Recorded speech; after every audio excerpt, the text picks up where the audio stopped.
Bismillahirrahmanirrahim. Assalamualaikum warahmatullahi wabarakatuh. Perkenalkan, nama saya Muhammad Nuril Hambintang, kelas A2, NPM 25190072. Saya ingin mempresentasikan rangkuman dari pelajaran dasar-dasar Penjas. A. Pengertian pendidikan jasmani.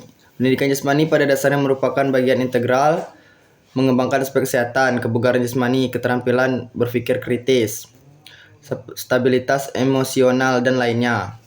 Pendidikan jasmani merupakan media untuk mendorongkan perkembangan keterampilan motorik, kemampuan fisik, dan pengetahuan. Datu, asas dan ruang lingkup jasmani. Pendidikan sudah dikenal sejak manusia hadir di bumi. Di sini lingkup pendidikan yang diberikan kepada anak didik adalah semua kegiatan jasmani yang bertujuan untuk mempertahankan diri dalam hidup dan mempertahankan upacara ritual. Proses ruang lingkup tersebut terurai dalam kurikulum masing-masing. Jenjang pendidikan, ruang lingkup kegiatan belajar pendidikan jasmani untuk SLTP dan SLTA dibatasi pada pelaksanaan pengajaran atletik sebagai titik berat. Tujuan pendidikan jasmani pun sering dituturkan dalam reaksi yang beragam. Tujuan yang ingin dicapai melalui pendidikan jasmani pun mencakup pengembangan individu secara menyeluruh. C. Pendidikan sekolah dasar. Pendidikan adalah upaya untuk mengembangkan potensi anak atau peserta, kemandirian, tanggung jawab, dan berkembangnya potensi menjadi orang yang kreatif, produktif, inovatif, dan ditelandasi nilai-nilai rohania dan jasmani, intelektual, dan emosional. Baik pendidikan formal maupun pendidikan non-formal. Yang bab 2-nya, proses pembelajaran. Guru Penjas akan dapat melaksanakan tugasnya dengan baik apabila ia dapat menerapkan cara yang sesuai secara kesiapan mental seorang guru.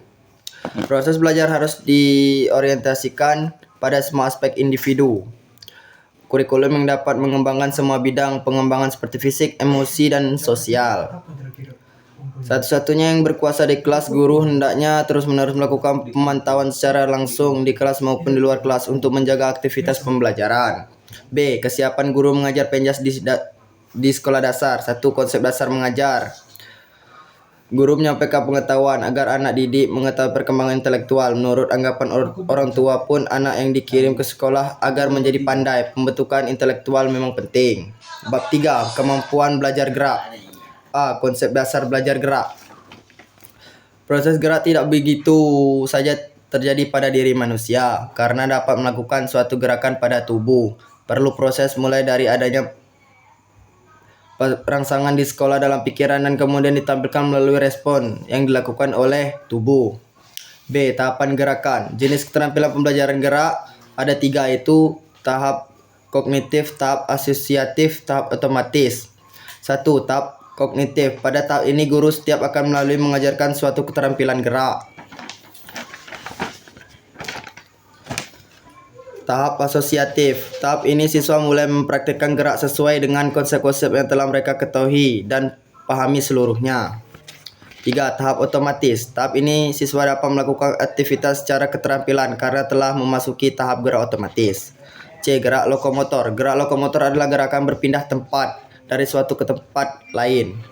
D. Gerak non-lokomotor. Gerak non-lokomotor adalah gerakan yang berporos pada sumbu di bagian tubuh tertentu. E. Gerak manipulatif. Gerak manipulatif adalah gerakan memain objek tertentu yang menggunakan bagian tubuh tertentu. F. Tujuan belajar gerak.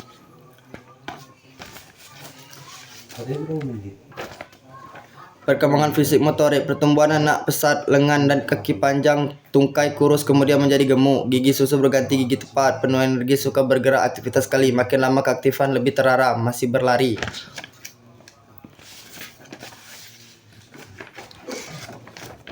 Bab 4. Perkembangan anak usia sekolah dasar.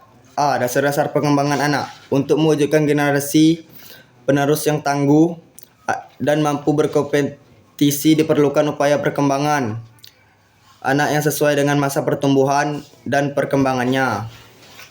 Ciri-ciri khas usia SD. Adanya kolerasi positif yang tinggi antara keadaan jasmani dan prestasi, sikap tunduk kepada peraturan-peraturan permainan tradisional, adanya kecenderungan memuji diri sendiri.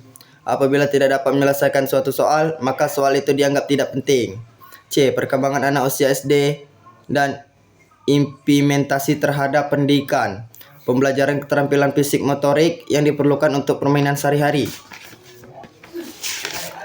Perkembangan fisik motorik. D. Perkembangan fisik. Perkembangan fisik dan intelektual anak usia 6-12 tahun nampaknya cenderung lambat. Perubahan terlihat kurang menonjol jika dibandingkan dengan permulaan. E. Perkembangan kepribadian.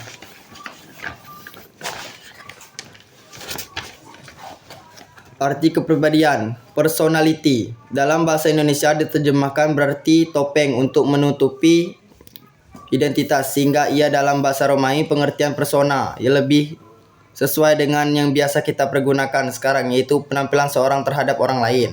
F. Perkembangan motorik anak. Motorik sebagai istilah umum untuk berbagai bentuk perilaku manusia, sedangkan psikomotorik khusus digunakan pada domain mengenai perkembangan manusia lebih luas daripada psikomotorik.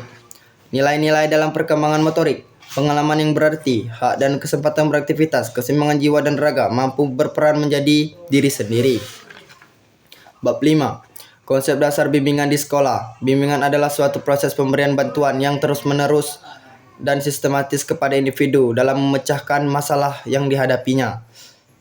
Bimbingan merupakan suatu proses. Bimbingan merupakan helping. Tujuan bimbingan adalah perkembangan optimal. Mungkin hanya itu saja rangkuman dasar-dasar penjelasan saya. Wassalamualaikum warahmatullahi wabarakatuh.